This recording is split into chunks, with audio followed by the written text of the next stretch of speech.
Hello, beautiful souls. I'm so happy to be with you again on this episode of She Talks to Angels.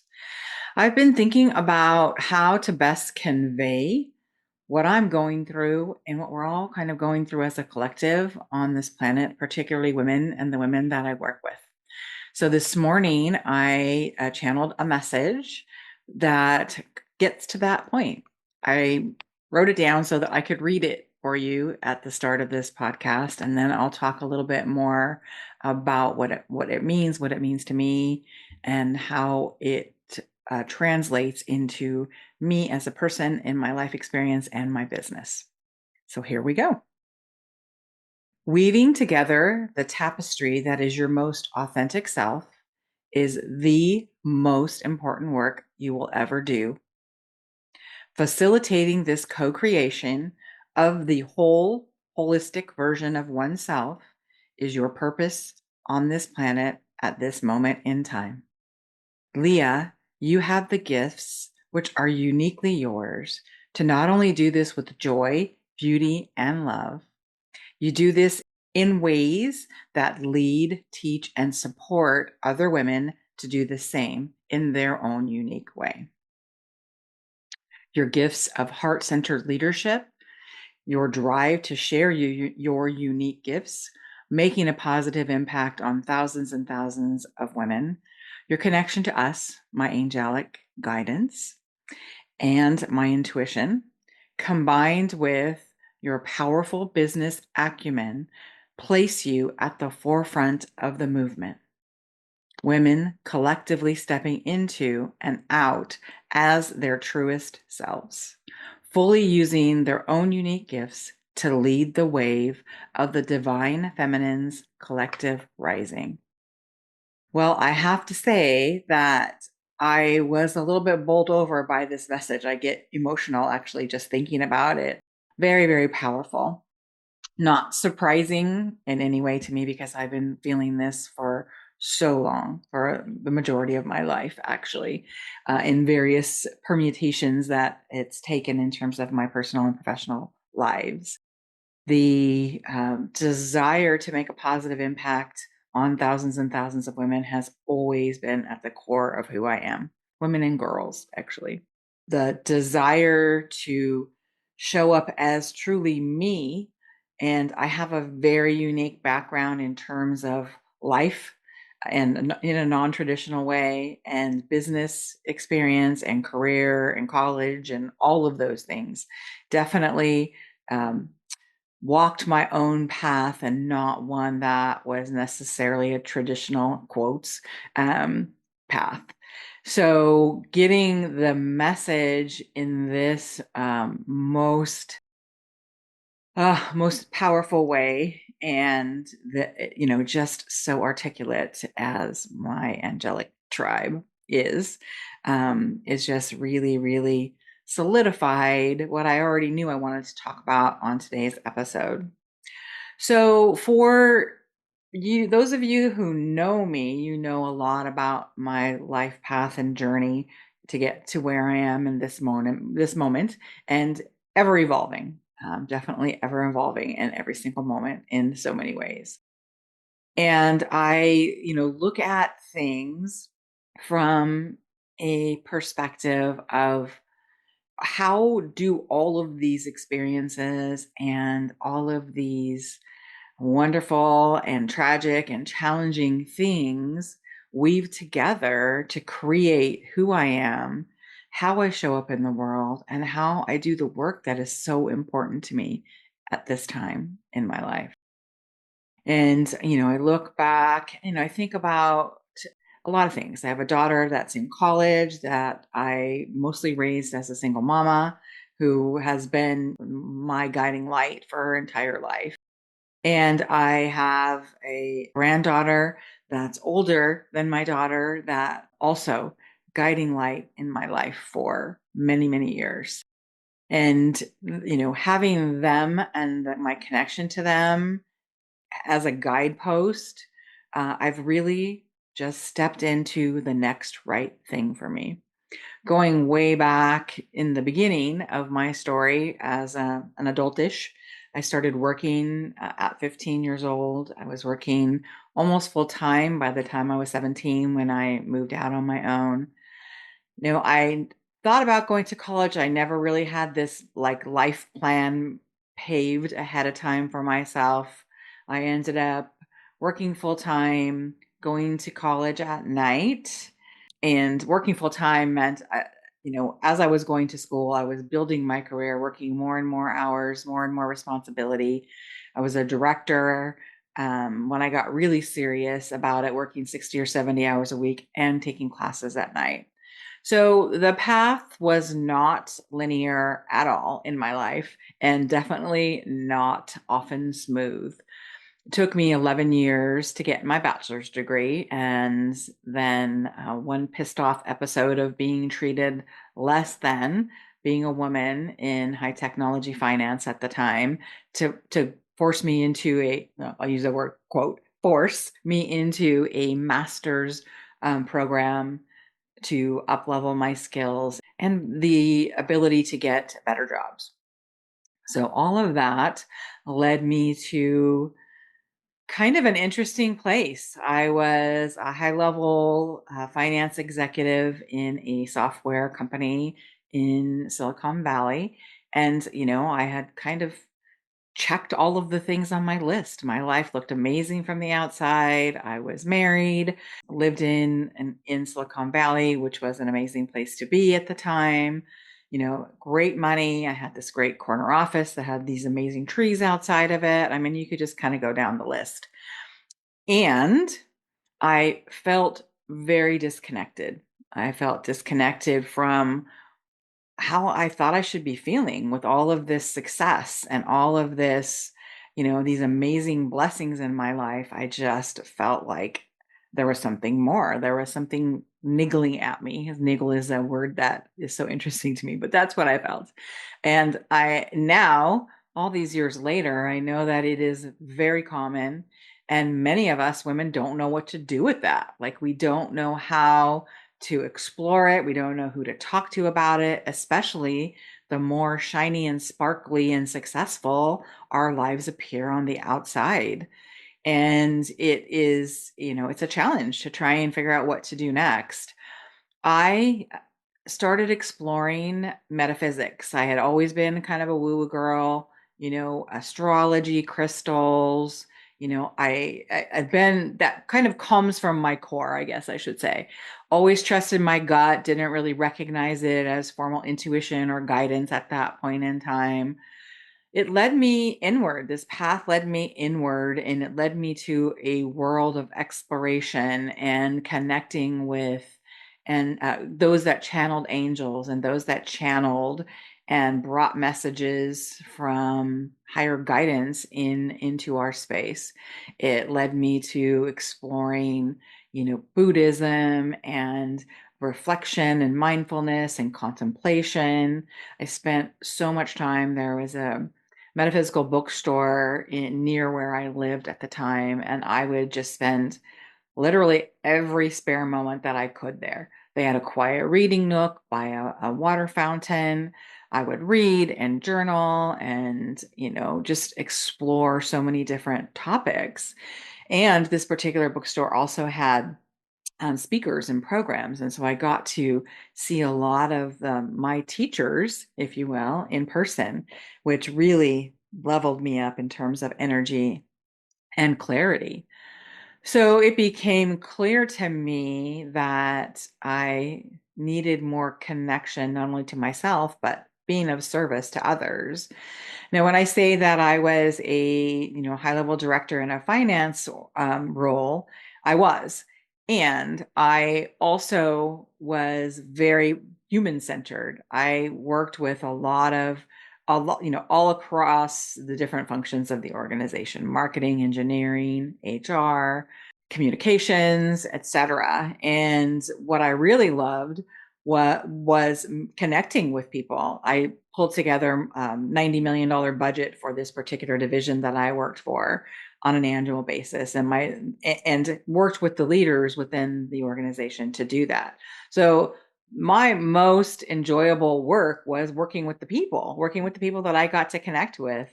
And not only did we talk about business and goals and what that looked like and translate that into money, but I got to know them. I have the type of personality and energy that invites conversation. And so people generally feel very comfortable with me. So I got to learn about them personally. So it not only helped me do a better job at my job, but it helped me be a better person and helped me be more connected to the people that I served.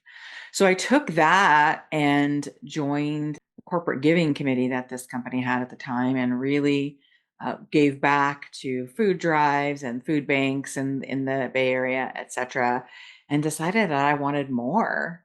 I wanted to really make some more direct impact in a way that felt different than technology. I knew that I would still be using my business skills.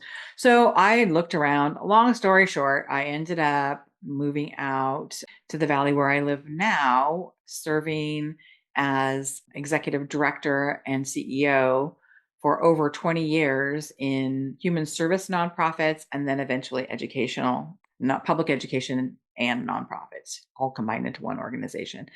So I was able to take the passion that I felt in making a difference and the use of my skills that I had grown into over the years in business, and then the relational skills that I love that come naturally to me and allow me to connect with people and collaborate with people to make a difference, to change the landscape both internally and externally for those organizations. And again, many times on that journey, like I said, lasted over 20 years. And during that time, I had my daughter.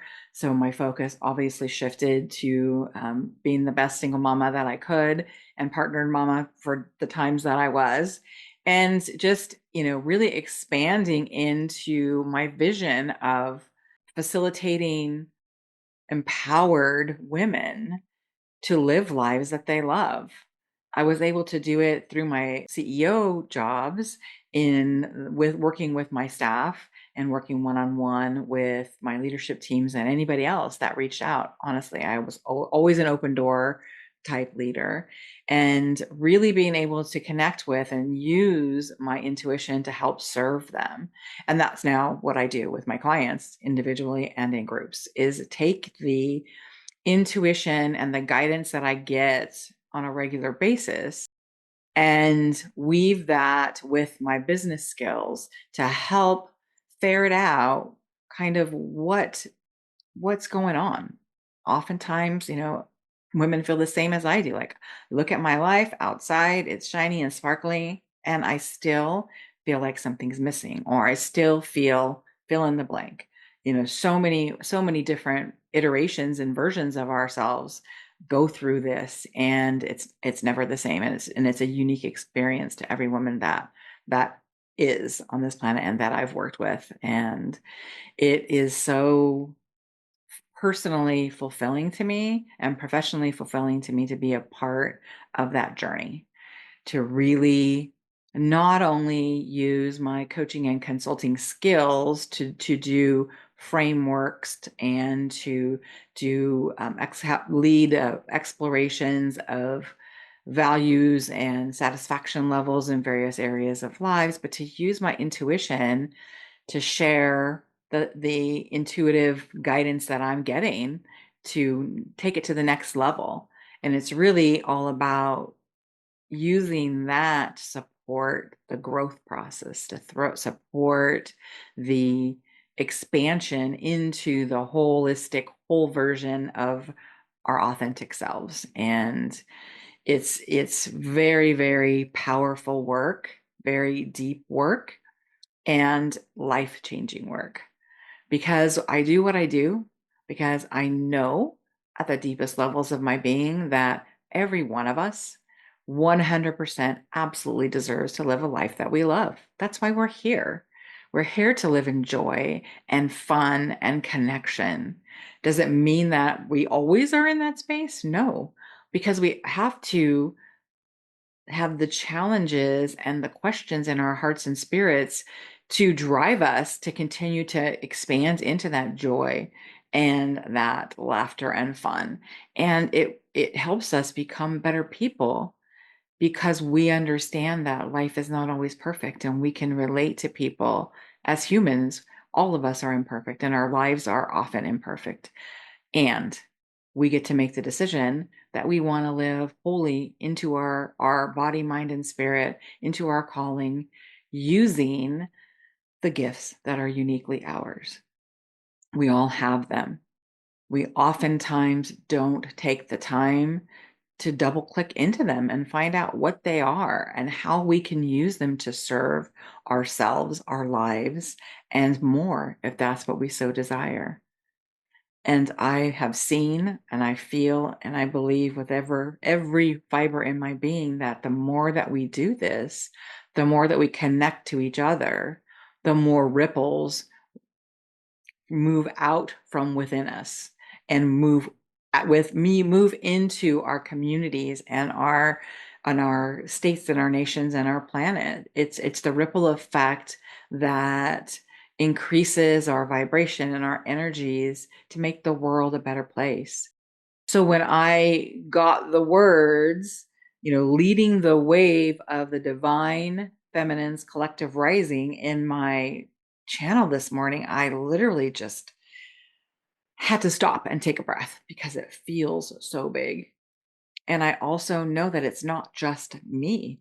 It is every person that I encounter. It is every woman that I have the pleasure of talking with, having coffee with, working with, emailing, whatever form our communication takes, is we touch each other and we energize each other from every connection that we make. And then that ripples out into our world. So I really think that I would like to encourage you all to take a look at this concept of living into your most authentic self. And you may or may not have that feeling of not enough, joy, I know I want something different, or just a little niggling that something feels off.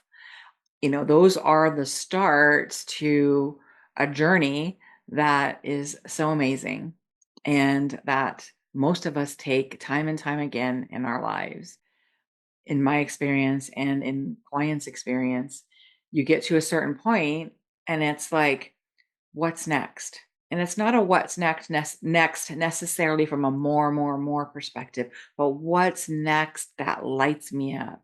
What's next that really next level, the joy and the connection and the impact that I want to feel and the impact that I want to make in this life at this moment in time.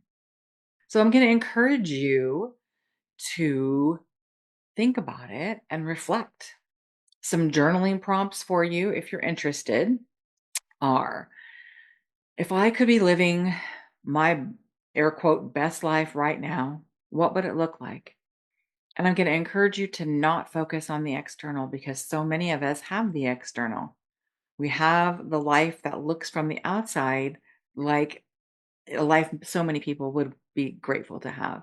I would encourage you to look at it towards your inner life.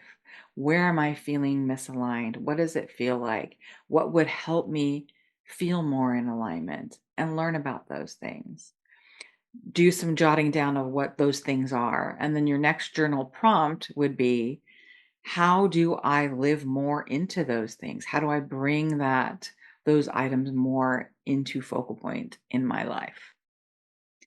And then I would just encourage you to free write after you answer those two journal prompts to free write. And if you don't want to write, you can voice memo, whatever works for you. You can paint, use your art, whatever ways that you want to express it, just do it.